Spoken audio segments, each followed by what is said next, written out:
This is Anthony Pascal. And this is Laurie Elster. And this is the All Access Star Trek podcast. Today we are going to be reviewing Discovery, episode 508, Labyrinths.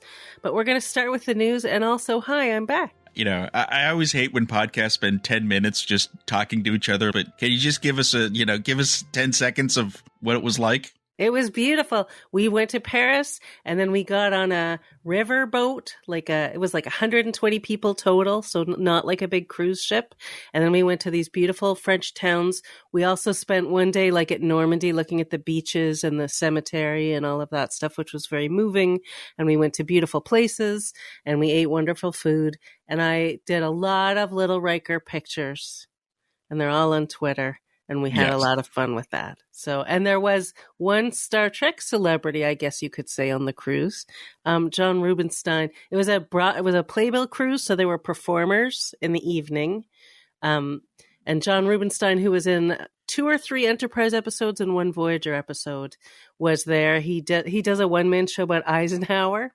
So he did some of that. He did some singing. And then I did speak to him briefly just about, because he's been on 100 TV shows and many of my very favorites. So we ended up chatting. He didn't talk about Enterprise. We talked about the Mary Tyler Moore Show.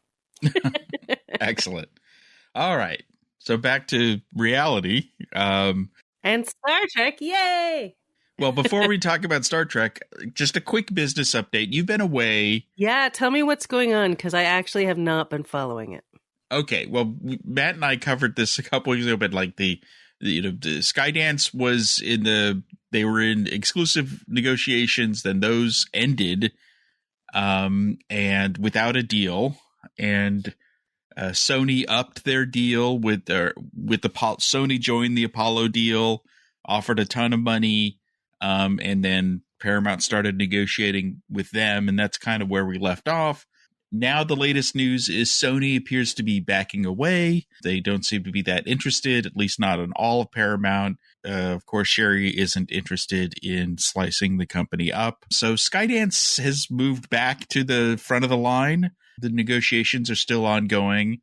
We're in a wait-and-see attitude right now. I thought I'd read something about Sony saying that if they bought it, they were even going to sell off the Paramount lot.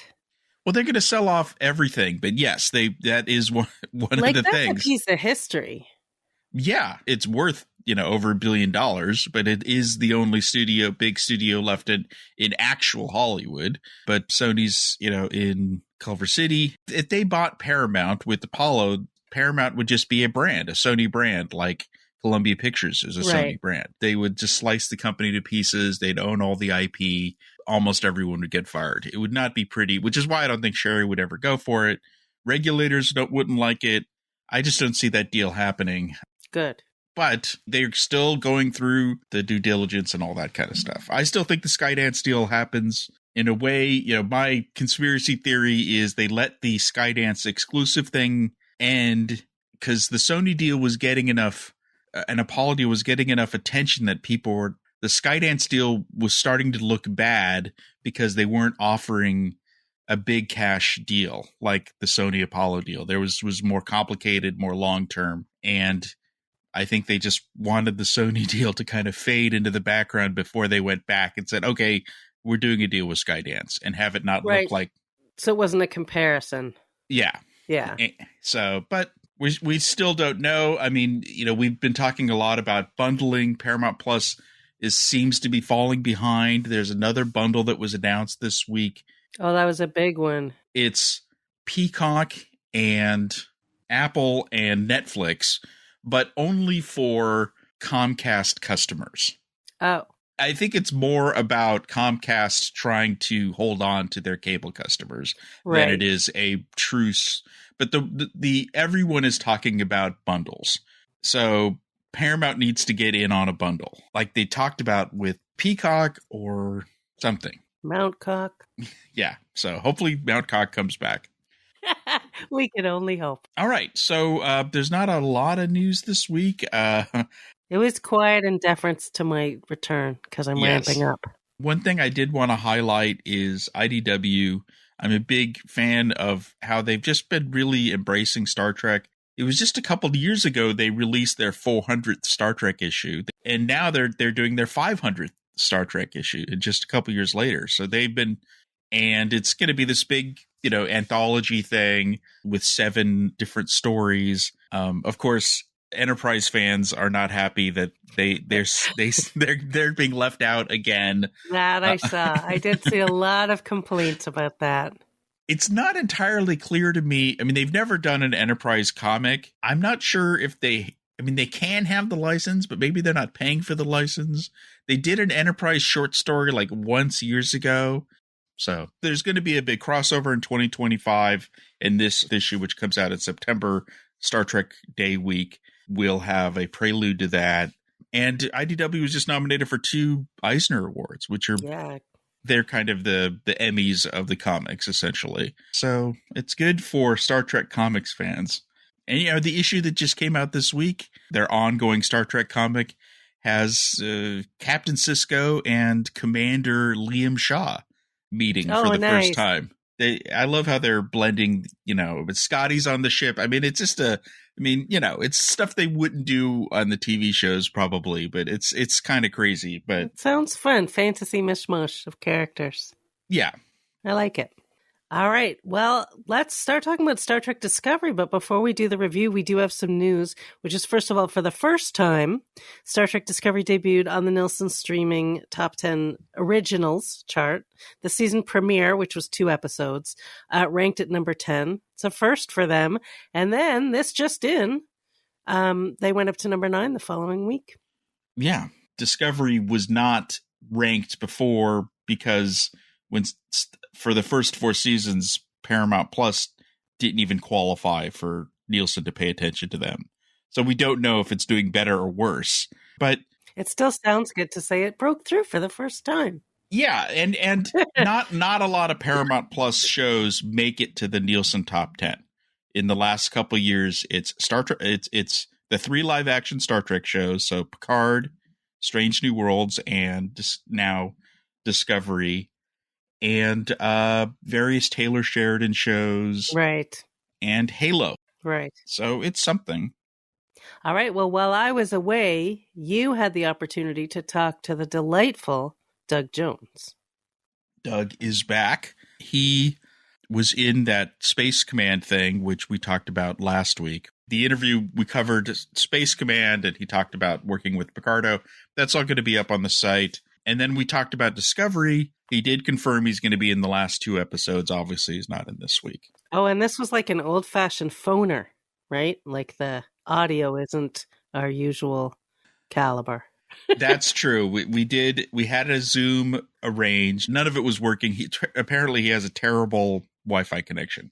So we switched to phone, and it doesn't sound great, but you still get to hear Doug, which is a wonderful thing. Yeah. So first up, let's hear what he had to say on if he is satisfied with Saru's journey over 5 seasons. In earlier seasons, when I was asked a question of what would I like to see happen for Saru, I always brought up romance. I always brought up, I would like to see a relationship for Saru. I don't know what that looks like or what's who he would be well paired with. And then when Tarina came along in season 3, I was like, okay, I hope that turns into something because that works for me. And Tara Rosling, who plays Tarina, she felt the same thing. As a guest star, it's like, wow, they seem to have written this with a little raise of the eyebrow. Like, what's to come with these two? So season 4, of course, she's back, and our relationship is brewing. So as season 5, now we are engaged to be married. I'm not going to give away the end of the series, but yeah, that's the relationship does come to full fruition, and that's the most satisfying thing for me. When it comes to the science fiction part of it, that's exciting and fun, but for me personally, romance will always win me over every time. So he says he's not going to give away the end of the series, which of course I understand, but I feel like there's a wedding. Oh, there's got to be a wedding.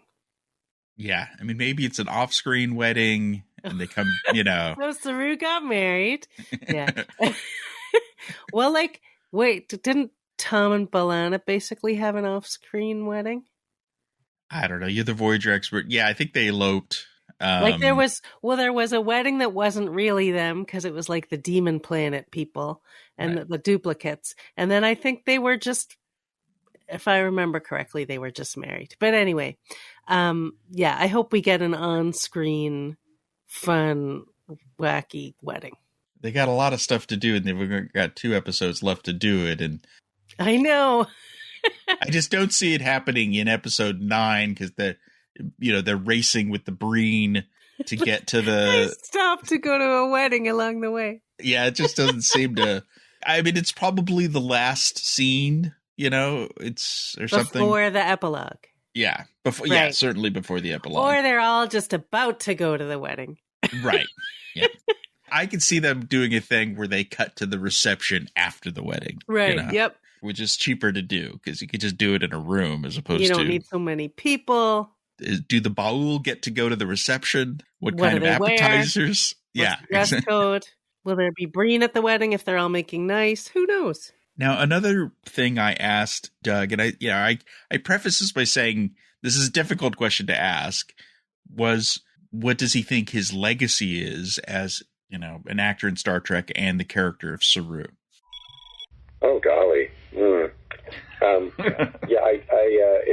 It is difficult for me to overtalk myself. I approach Saru with all the humility in the world. I feel very, very fortunate to have been able to play him. The writers have been very wonderful to me and to the character. I was told at the beginning of the series that I would be the Spock of this show, not a Vulcan, of course, but in that sort of position within the cast and the crew of the Discovery, that I would be the funny-looking one on the bridge, but with more emotion than Spock had, of course, but also a calming influence, a very intelligent influence, a mentorship type of influence with the younger Discovery crew members. So I think I would like to leave that legacy. And what I've already seen in the fandom out there is a relatability to Saru with his coming from his anxieties and his fears and what he was living in as a Kelpian on his home planet of Kaminar, with the Baul being a predator species that were controlling the Kelpians. And we were being culled at a certain age when we hit Bahari, and that was our time to be mercifully killed, and we bought into it somehow. So the liberation that Saru helped, that he realized when he was on the ship by himself, away from the Baul's rule, he went through Bahari and figured out, oh my gosh, I'm going to live past this and with no fear now. That was just my adolescence I was going through. So I think that was liberating for a lot of people who deal with anxiety and fear in their real lives to watch Saru's journey. It certainly has been for me, because I've lived with my own anxiety over the years and fearing tomorrow if I can't see what's coming, a fear of the unknown. I've dealt with it all my life. Saru, has gone through a lot of personal growth and change, and the world around him hasn't changed so much, but his reaction to it has. And I think that's a lesson that we can all take away, and I hope that's the legacy I want to leave, is that our attitude and our reaction to our surroundings, we have control of that. We don't have control of what comes at us, but we have control of how we deal with it, how we respond to it. Just like the man himself, that answer is very beautiful. I mean, he's such a sweet, thoughtful person, and I love that's really, that it's important to him, and that he sees how people are connecting with his character. I love that they told him he was the Spock at the beginning. But just the fact that he really understands, it's the beauty of a lot of these Star Trek actors, is that they really understand the deep meaning that their characters have for people. So, and that he talked about his own anxiety too, is a brave thing to discuss. And I think it's been informed by people coming up to him and said, your character has helped me through a lot of stuff. I think that's beautiful. Yeah, I do too. Well, I hope that, when the show's done and people can freely talk about everything, I would love to get him on our podcast for a nice long chew on Discovery. you know? I'm sure that could be arranged. He is a lovely guy. He did talk about how he has some ideas on what Saru would be doing at the academy. Yeah. Not that he's confirming anything. He said, hopefully it happens, but he definitely had ideas. So, he really loves the character. What's a delightful character. I think he's one of the few universally loved characters on that show. Yeah. Well, speaking of Discovery. Yes. Should we review an episode? We should review. And also you spoke to one of the writers and we're going to be incorporating, some of what he said. We'll roll in some of his audio. Also, you've been busy, man. Yeah. This episode was written by Lauren Wilkinson and Eric J. Robbins, who, when I talked to Carlos Cisco, he's like, Eric is actually, like, Cisco is a big Star Trek fan, but he's kind of a born-again fan. Robbins is old school, always been a fan, and in fact, helped convert Cisco to becoming a huge fan.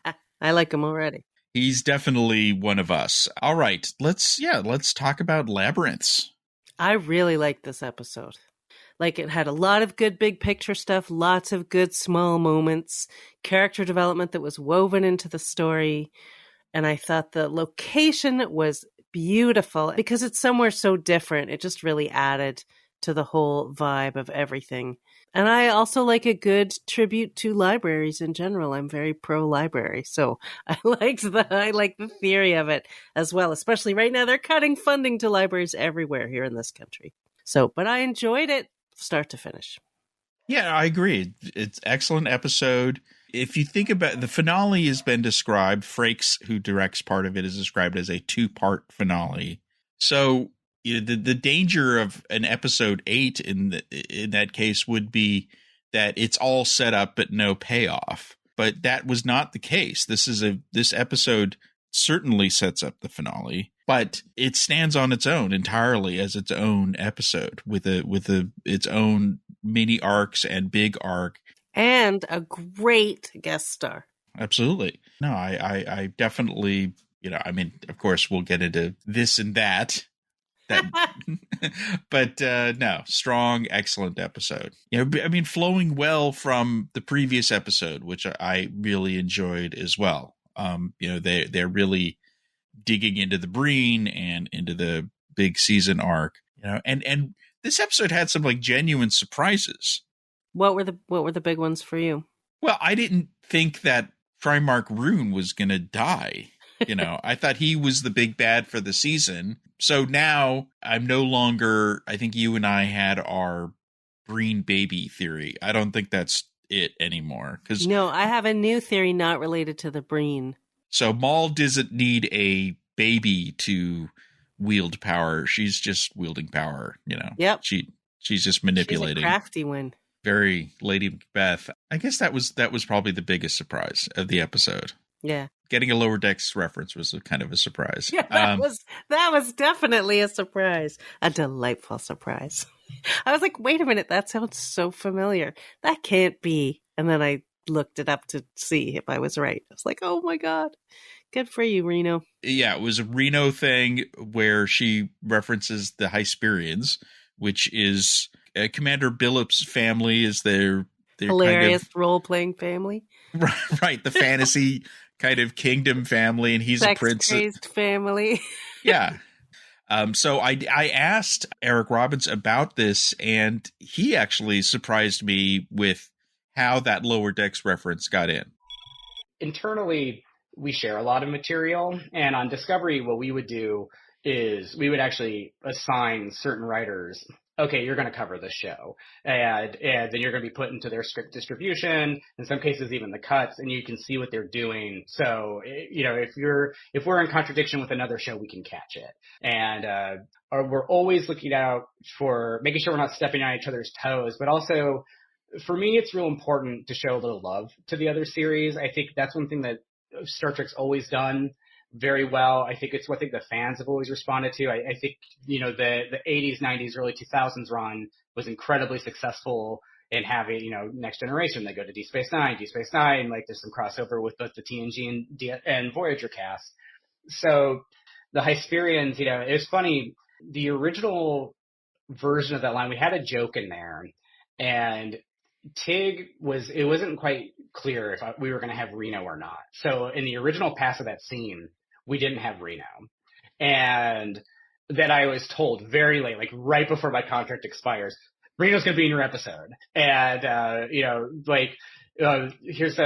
were talking about some ideas, and somebody like wrote a rough version of like, oh, I was like repairing buoys out by Talaxia. And Talaxians really know how to party. And like this is where this is where I was always very cognizant of like not being the canon cop, but that's where I was like, no, wait a minute. Talaxia is way deep in the Delta Quadrant. When did Jet Reno have an opportunity to do that? Because it would have to have been in the 32nd century.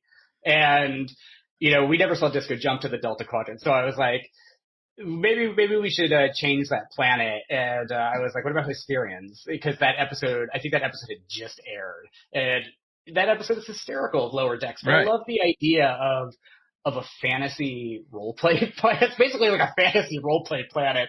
And I was just thinking, like, if you put Jet Reno on that planet, she would get up to some intense shenanigans. When I changed it to Hesperians, it was like, it just kind of clicked. And it's like, yeah, it was a great way to show some love to the modern shows, but also it's just the mental image of her on a fantasy planet just really greatly amuses me.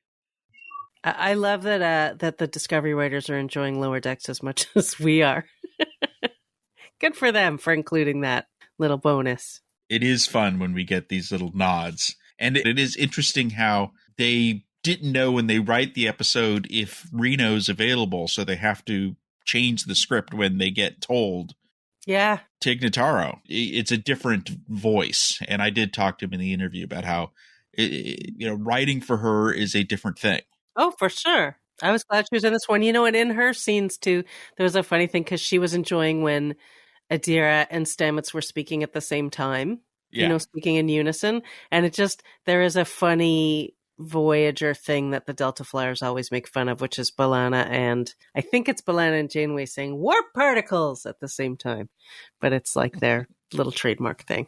There were, I thought, lots of callbacks and very classic Trek-like moments in this one.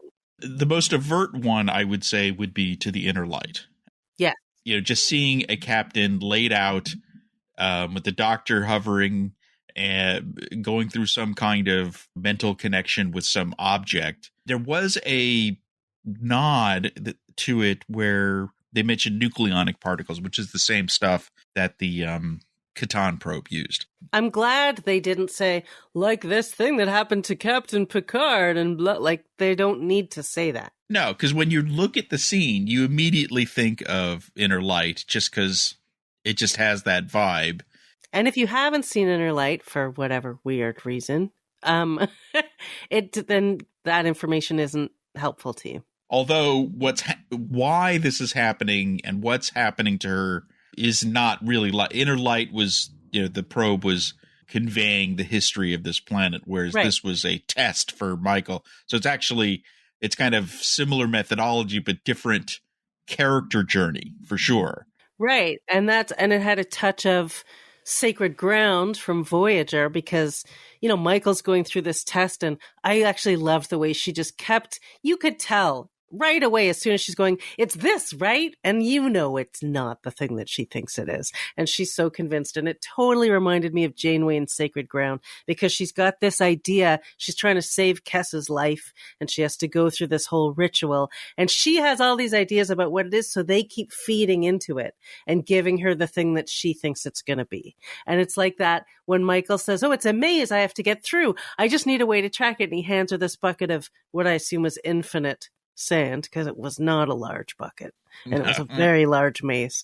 But then she's, we all get it and she doesn't. We're all like, this is not it, baby.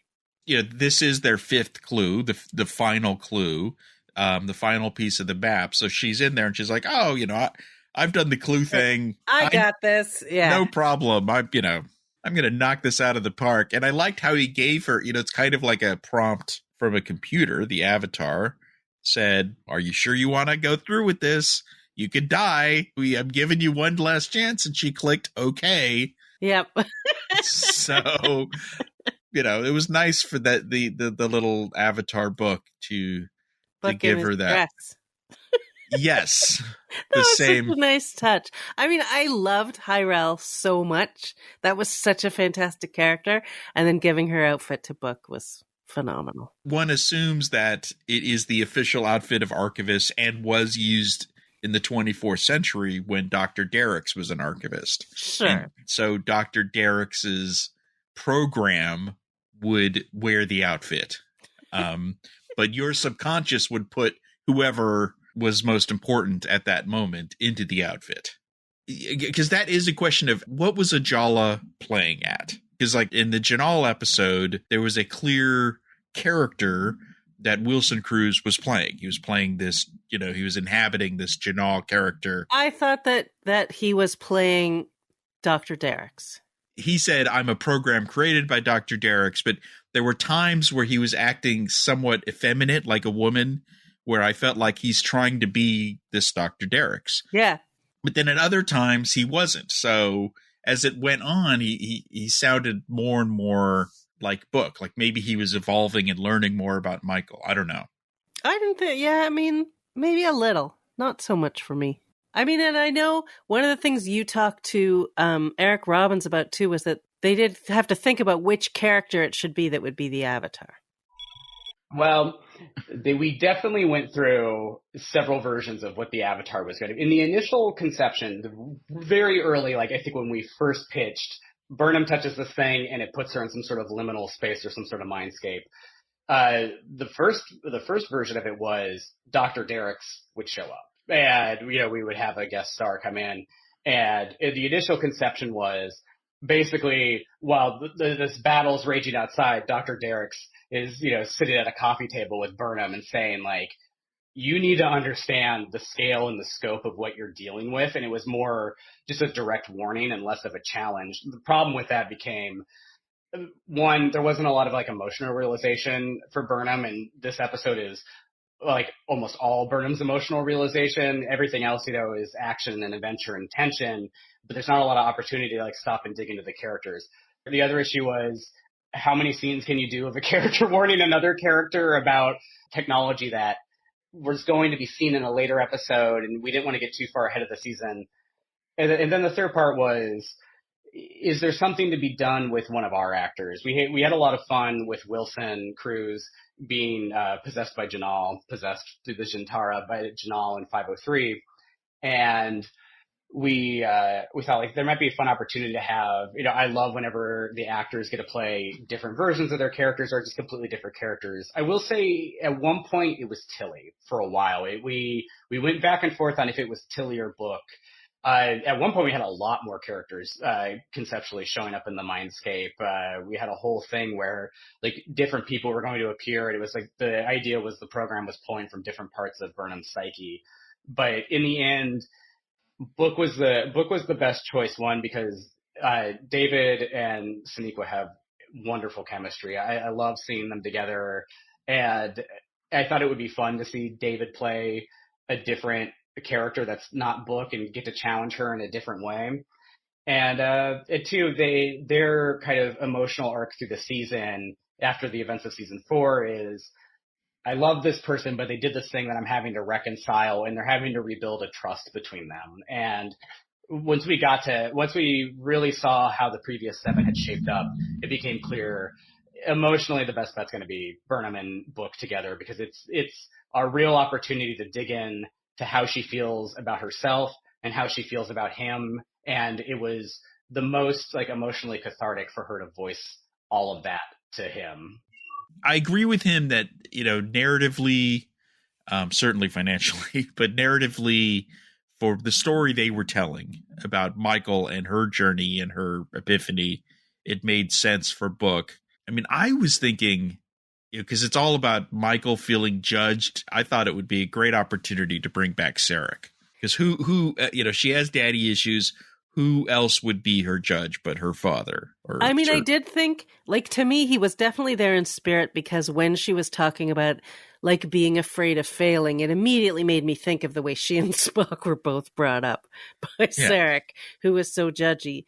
But I think it would have been too distracting. Yeah. I think there's a reason to pick someone that you wouldn't be so wowed by, oh, look, they brought back James Frayne. It almost would take you out of it for a minute. So it sort of made more sense to use someone. And I thought they made nice nods to the fact that it was almost Tilly, just in their conversation where she's like, I should have done Tilly. And he's like, Tilly would have been the same. So, they did nods there. Getting back to who the Avatar was, unlike the Janal episode where I feel like we met Janal, because Wilson Cruz, the way he played Janal was so different, and you in the way he talked and his motivations, you feel like you got to know Janal, even though we never saw the real Janal, and we did see the real Velik in the first episode. And for the last 3 scientists, we haven't seen any of them, and I don't feel like this counts like we've met Dr. Derek. Yeah, no, we didn't. We met a program that had some of her characteristics. Yeah, and I would have liked to have seen her. I'd like to have seen a recording of her. It's one more character to add on to this. I can see why they didn't do it, but yeah, I would have liked that too. There's 2 more episodes, so this cabal of scientists may show up in the final episode. Maybe they made a hologram of all of them together. Yeah, that would be fun. And you've solved the mystery. Congratulations. Here's your big prize. One of the things I liked was, we've been talking so much about the Mindscape episode within an episode, but there was 2 things happening. There was, we kept on going back real world, mind world, and I thought they just did a really good job of weaving those 2, and it was clear where you were, even though often they used the same set where you'd be Michael in the same room, but you knew what was going on. I feel like they've learned so much that we've seen come to fruition this season that as I watched this episode, I was so bummed that it's the final season, because I'm like, if every season was like this, would have been great. Right. There was a brief feeling sidebar at the beginning when Michael gets, because they had to give a reason for Book to go. So they're like, oh, we've got this piece, we've got this artifact. And she pulls him aside and says, and he apologizes and they have a little talk. But that was actually important because you needed to remind the audience and set up the starting point for Michael's journey where she's going to end at the end of her emotional journey. So it wasn't a let's talk about our feelings sidebar. It was more integral to the big, story of the episode. I would say they also needed to show Book's growth because last season they had this clash and then everything went bad. And this season he's trying to understand where she's coming from.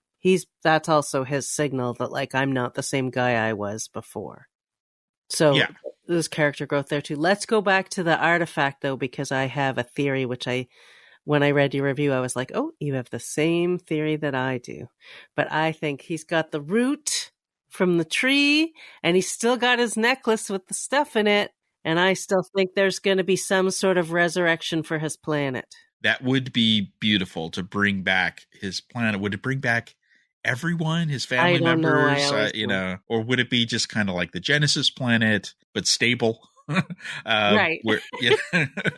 I don't know, but I feel like I thought they were going to do it last season. I thought 10C was going to find a way to reverse it. Just because they did talk about like what was in his necklace and how it's a piece of the planet, and there was like this whole thing. But now they have this amazing tech, and when she told him he could take it with him, I was like, okay, so that's where we're headed. We've talked about how they can't give this power to anyone, so maybe someone has to guard it or sacrifice. So maybe that's Book. Like, you get your home planet, but you could never leave it, or you have to, now the Quajon have to protect this progenitor power or something like that. Who knows? Maybe the progenitor tech is like out of juice and there's only like one, and they use them to create Quajon again. And that's it. No more progenitor tech. It's still such a big mystery. Like, I have to say, I was surprised that when Maul told the Breen, like, it's this power that can do anything. And they were like, okay. Like, why does everybody, like, she doesn't even really know what it is. No. And they just believe her, like she could just be faking or whatever. So it's that part, this vague whatever the tech is that they're so sure can do all these things still seems a little sketchy to me. If anything is thin in this episode, it is the storyline on the Breen ship. So you've got three main characters, Rune, Maul, and Erisar, who actually was in the previous episode. They set him up, and you could sense a tiny bit of tension between him and the Primarch in that previous episode, which they wanted to pay off in this episode. And throughout this episode, they set it up at the beginning where the troops started chanting for the Scion. And if you watch closely, it seems to take the Primarch back. So he screams "silence" because he's a mustache twirling way. I mean, only villains say "silence." Silence. I know, it was just come on. But that was your first clue that he can't control his own troops. And she's clocking it the whole time. The thing that I think is hard to track in this episode is every time they cut, she's always sidling up to Erisar, but it's not always clear because they kind of all look the same. They kind of all look the same. Well, the Primarch has the cape. Like, he's clear who he is. Erisar's uniform is slightly different, but it took me like 3 times watching the episode to figure that out. And we don't see their faces. So it's a subtle story, her subtle manipulation of this character. And it's very hard to track that. Yep. So it may seem like, wow, how did she pull off? Because she's like a disgusting human being. How are the Breen following her? But in a way, they're not following her. They're following this vision of the resurrected Scion. It's kind of a messianic vision that she's trying to create.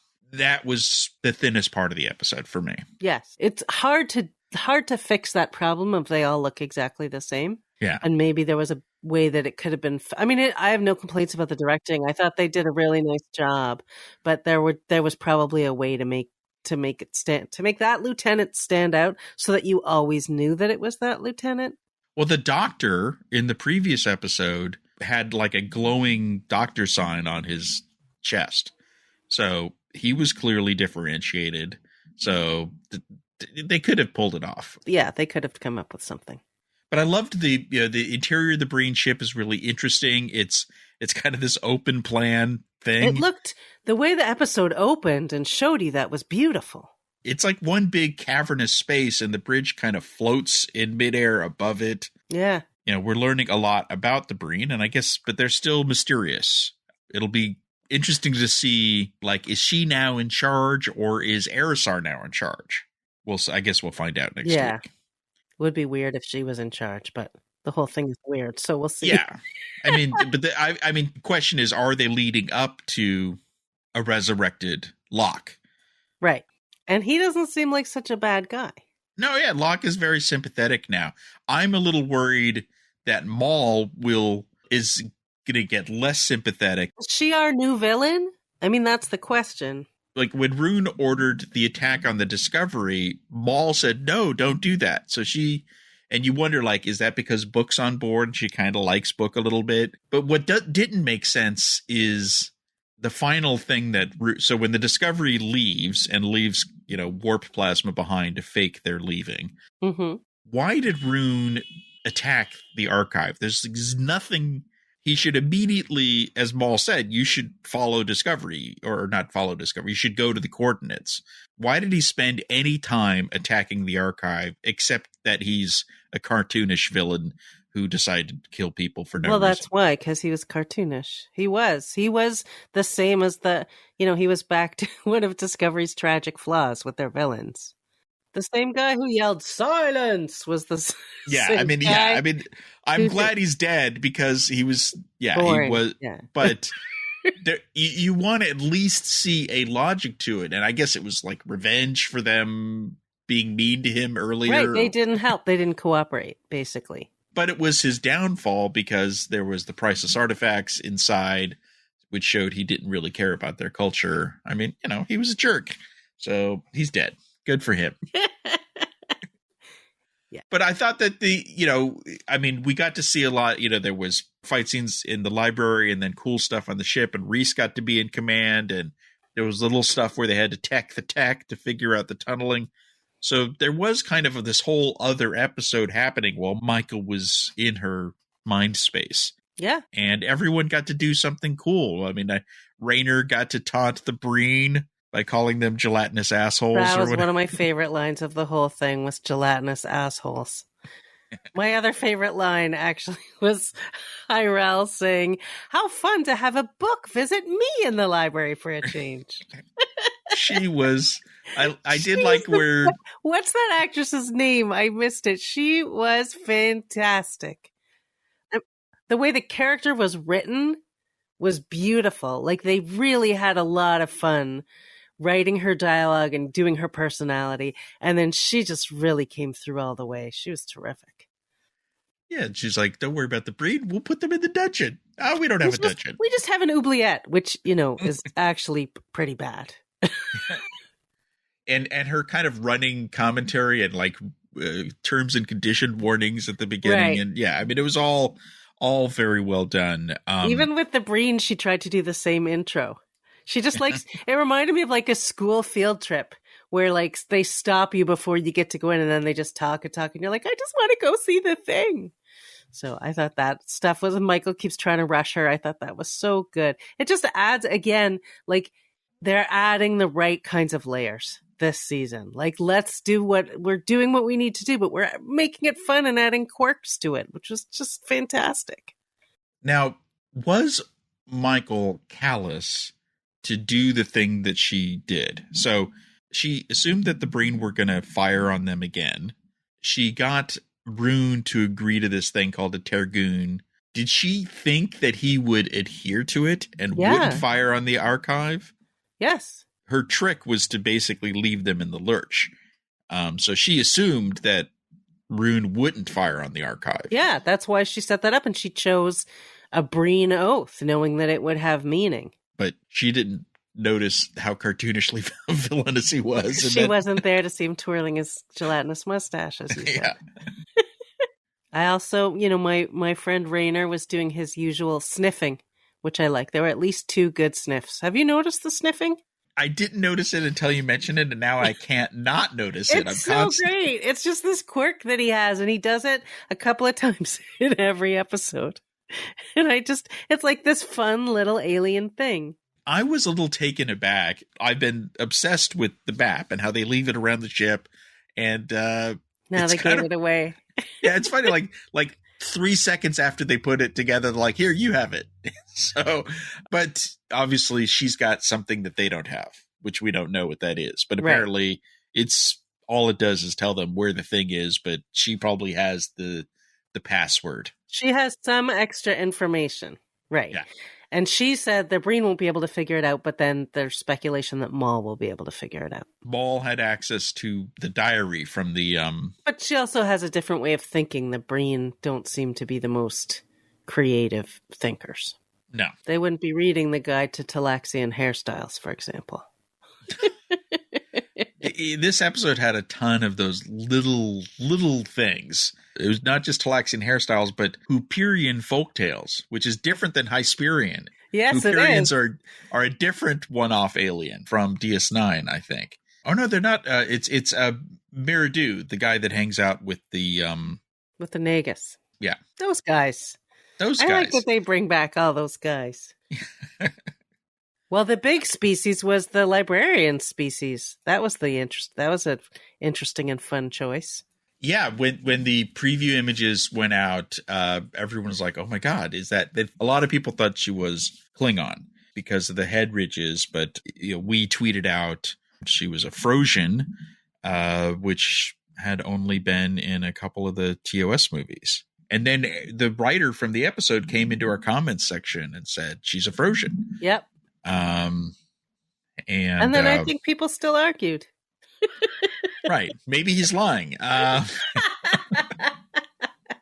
He just thought it was cool. He's a big fan of the movies. We really haven't seen. We don't know much. I mean, she was nothing like that character, but that's fine because not all of you and I are Frosians very different, and we're the same species. Right. And she didn't have a mustache, but, you know, you don't have a beard like I do. So, you know, that's true. I don't. I mean, I would love to see them do a Klingon on this show, but they are never going to do a Klingon on the show. They're just afraid. Yeah, they're way too afraid. But I like doing these aliens that we don't know much about. It's such a smart choice. It's the direction I keep wishing Strange New Worlds would go in. Like, take something with a little bit of history, but not a lot. I mean, the makeup was great. Yeah. Now, did you notice we got a new bridge rando? Yes. It was very weird. So Gallo, who replaces Owo, halfway through the episode, there's a new character, Jemison. And I could only assume that they started shooting the episode, and then on a couple days, the actress wasn't available, and they just created a line like, Gallo's working on the shields. Just working on some other thing. Yeah, they just keep saying that. They just keep saying that people are gone. Soon it'll be like, Burnham had to go. So... Yeah. I still feel like they should keep on mentioning Saru. They should keep the Saru flame going. There wasn't much of a reason to bring him up in this one. They were told at the beginning that the Breen were on their way. Maybe that message could have come from Saru. Who knows? Saru says the Breen are on their way. Yeah, just, put him in the mix. Sure. Give him a name drop. I mean, there were lots of other episodes evoked, but not overtly. The whole trick that Michael did was used in Balance of Terror, which is an old submarine movie trick. I think it was used in Voyager too. I think they did it in Basics. I'd have to check, but I think they did it there. In the World War II movies and Balance of Terror, one of the pieces of debris was a dead body, and the ship gets fired on a lot. The Breen, that ship is huge. They shouldn't be afraid to kill nameless red shirts. Raise the stakes, show some casualties, not just injuries, but the Breen are a real threat and they are willing to kill. Yeah, I mean, that's I'm not saying it's bad because they didn't, but I feel like the show is a little gun shy on killing randos. Just killing in general. They make a really big deal out of it, and it is death is a big deal, but they are in season there was killing. There was Well, that was back when they were trying to be Game of Thrones, so they felt like they had to do it. But this is a high stakes situation. Now, of course, it's a lighter season, and there were light moments in this episode. But still, let's see if they could get through the next two episodes without a single member of the crew dying, named or unnamed. Okay. The only one who died was Rune in this episode. And he was asking for it. I guess some, random Breen soldiers, too. Yeah, during the fight in the stacks. Fight in the stacks. I love those stacks. That was such a beautiful setting. Have we mentioned where that was shot yet? That was at University of Toronto at the Fisher Archives, I believe it's called.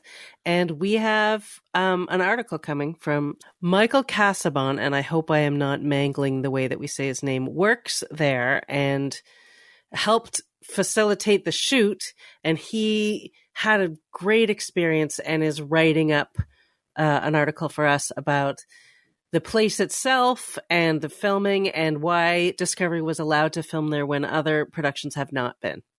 So I'll save that for when it should be out over the weekend. But it was an incredible and rare location that I'm hoping to visit the next time I'm in Toronto. I mean, they did some redressing, and obviously they did some extending, but that kind of giant, kind of towering room with the balconies all around it exists. They just made it look even larger. It is a great sci-fi looking location. Kudos to the location managers for finding new, unique locations this season. And making the most of them once they're there, like really using them so well. And the exterior, which is totally, made up, was beautiful. The way, obviously, cloud minders and stuff, but it was in this kind of beautiful setting. And then the Badlands returned from DS9 and Voyager, and they looked fantastic. Everything looked so great. And it's one of those episodes where they got so much of it right. Like from the externals and the visuals to the emotional stuff. Like it made sense that the test was about a test of character and worthiness and emotions because it was designed by a neuroscientist from Beta Z.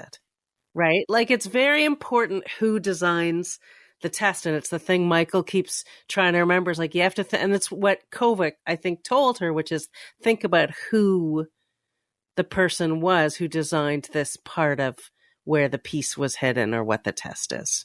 Yeah, I mean, her first guess of, oh, I'm going to go to the history site was so obviously wrong. You know, that's not a test set up by Beta Z to test your worthiness to get the final piece of the map. I actually talked to the writer about this when I was asking him about how they divided up the responsibilities, because it's two writers. He talked about how he kind of handled a lot of the sci-fi action stuff, and it was actually his co-writer, Lauren Wilkinson, who contributed a lot to the mindscape, and specifically about tying Michael's journey in with her personal journey, which I thought was fascinating. Well, first off, Lauren's an incredible writer. She is fiercely intelligent, and she had such a intense, like, emotional insight into the characters right off the bat. And she's a big Deep Space Nine fan, which we bonded over immediately. So Lauren and I, when we worked on this episode, we really wanted to figure out, what did we want to talk about? It's important to me that the episodes are somewhat reflective of our real world. In my season 4 episode, which was All Is Possible, which is the episode where Tilly and the cadets are stranded on the planet while Burnham helps Navarre renegotiate entering the Federation. All the negotiation stuff on that was me looking at Brexit and finding kind of a Brexit angle on what happened to the Federation, why was this union broken up, and what animosity exists. For this episode, for Labyrinths, we spent a lot of time, like, what are we trying to talk about? We really spent a lot of time, and I was talking with Lauren, who is a Black woman, and we were talking about how this is a show led by a Black woman, and we never really had many opportunities to dramatize the pressures that women of color face in positions of power in the real world. And I was telling Laura, I was like, I don't want to put this all on you, but I would love to know if there's something from your life or your experience that you think we can apply to Michael Burnham. Because, I mean, in the Star Trek universe, you know, it's supposed to be an idealistic, optimistic version of our future, right? It is, humanity has learned the lessons of the past and made changes to itself and is moving on into the future, there's a lot of the societal and cultural evolution.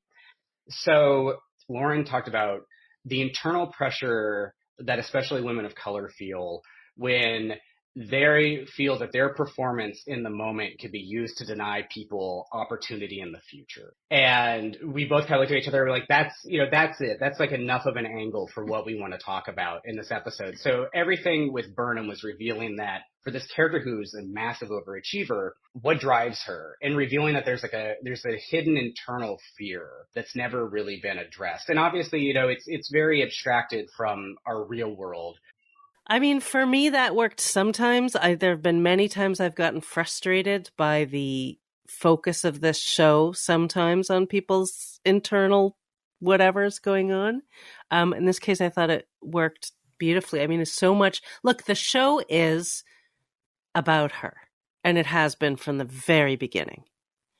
And they're doing so much this season to connect her to who she was at the beginning.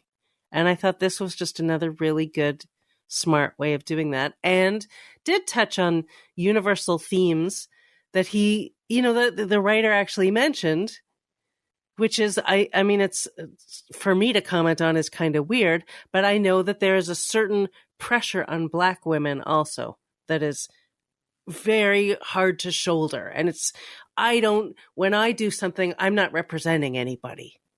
And I think a lot of Black women are often put in the position that they are supposed to be representing all Black people, all Black women, all of something. And that's a very real pressure.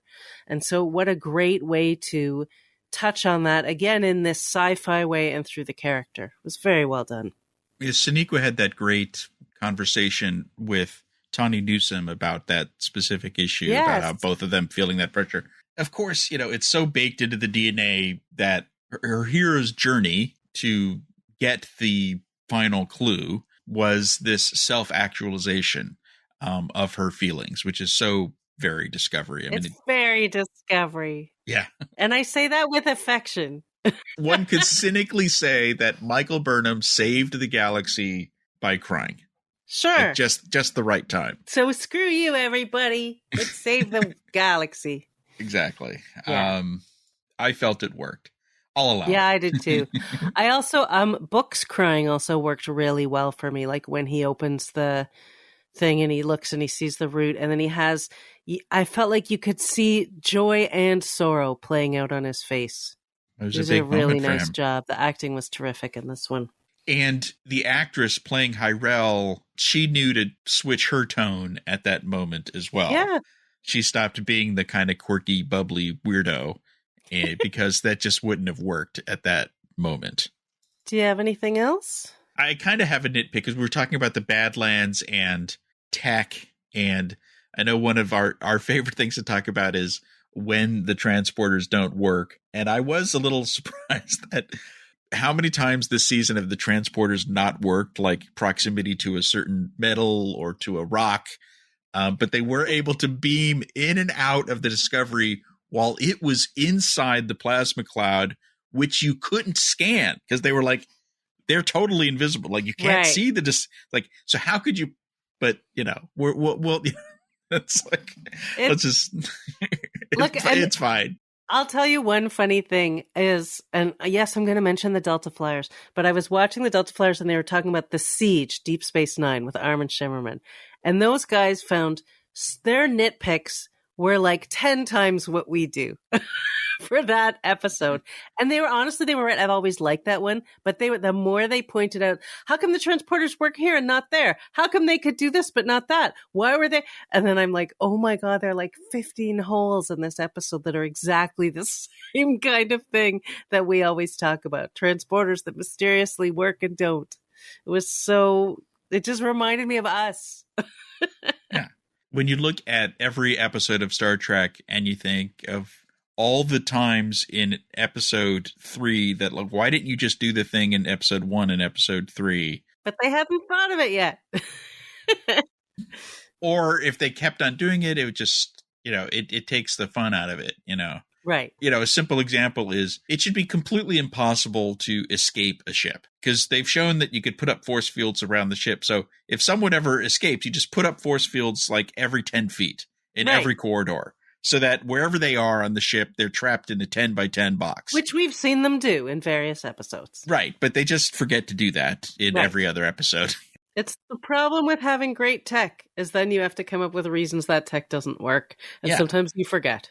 But they are taking, like, there was a moment where Rune is getting some lip from one of his rando Breen.